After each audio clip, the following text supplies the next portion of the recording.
O'lding, aziz bo'lding. Biz qachon insonlar uchun qadrli bo'lamiz? Qachonki o'lganimizda. Hayotimizda bir bora ham yo'qlamagan, hol ahvolimiz bilan qiziqmagan odamlar o'lganimizdan so'ng biz haqimizda o'ylay boshlashadi. Janozamizga kelib dod voy solishadi. Ammo bu ham ko'pga cho'zilmaydi. O yaxshi odam edi, kulishi boshqacha edi-da, deb biz haqimizda gapirishadi. Tirikligimizda eshitmagan gaplarni vafotimizdan so'ng aytishadi. Kecha biz bilan rasmga tushib, sal boshqacha tushib qolibman, boshqatdan tushaylik deganimizda, "Ey, qo'yaver, bo'laveradi" degan yaqinlarimiz ertaga qabr toshimizga eng chiroyli suratlarimizni chizdiradi. Qizig'i nima bilasizmi?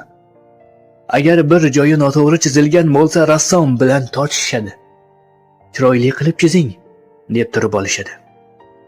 Hech qachon yonimizga kelib, "Sen zo'r insonsan-ku, hali senga katta ishlar nasib qiladi" demagan do'stlar endi zo'r bola edi-da, agar tirik bo'lganida deb gapirishadi. Ammo bu ham uzoqqa cho'zilmaydi. Bir muddat siz ular uchun afsonaga aylanasiz. So'ng asta-sekin xotiralardan o'chib ketasiz. Hatto men ham, hatto sizni chin dildan sevgan insoningiz ham kecha siz bo'lmasangiz menga hayot kerak emas degan suyukligingiz sizni bir sandiqdagi eski surat kabi yopib qo'yadi. Ba'zan ochadi, qaraydi, lekin endi foydasi yo'q. Asta-sekin u sandiq ham ochilmay qola boshlaydi.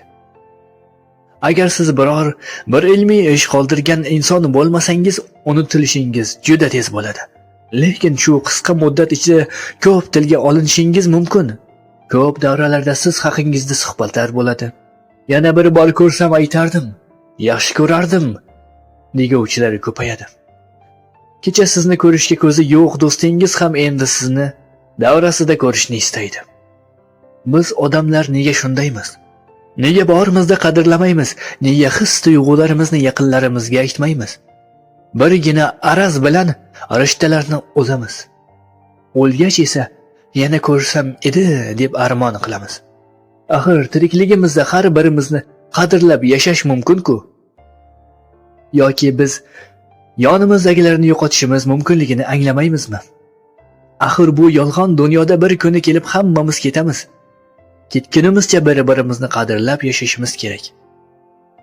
Shunchaki boring, ayting, aka-uka, opa-singil, do'stim, otam-onam, men sizlarni yaxshi ko'raman. Siz men uchun qadrlisiz. Til bilan ayting, dilni shod eting. Chunki siz vaqtida aytgan "men uchun qadrlisiz" degan so'z kimnidir hayotini o'zgartirib yuborishi mumkin. Sizlar ham men uchun qadrlisiz. Muallif Yorqinjon, ijroda Ali Abdulloh bo'ldi.